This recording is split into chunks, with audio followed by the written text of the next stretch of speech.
राष्ट्रीय स्वयंसेवक संघ आज बेळगावमध्ये अद्भुत आश्चर्यकारक बघण्यासाठी पथसंचलन झालेलं आहे।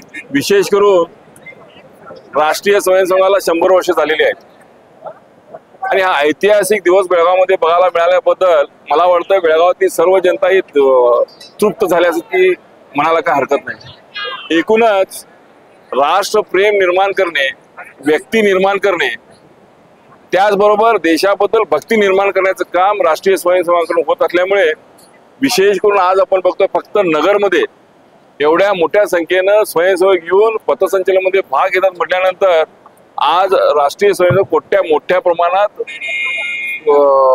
स्थापन झालेला या देशामध्ये नव्हे तर जगामध्ये आहे।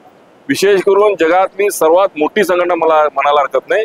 हिंदू धर्म टिकला पाहिजेत, राष्ट्रवाद टिकला पाहिजेत, या दृष्टिकोनातून प्रयत्न करणारी ही एकमेव अशी संघटना असल्यामुळे आम्ही सर्वांनी मिळून येत्या काळामध्ये राष्ट्रीय स्वयंसेवकांनी जे पंच कार्यक्रम दिलेले आहेत, म्हणजे जातीभात सोडावा, स्वच्छता अभियान राबवावं, पर्यावरण राबवावं आणि एकूणच समाज उपयोगी आपण सर्वांनी काम केले पाहिजेत, या दृष्टिकोनातून जे काय 5 पंच कार्यक्रम दिले त्याचे पुढच्या वर्षी पुरं वर्ष सर्वांनी पालन करावं ही विनंती।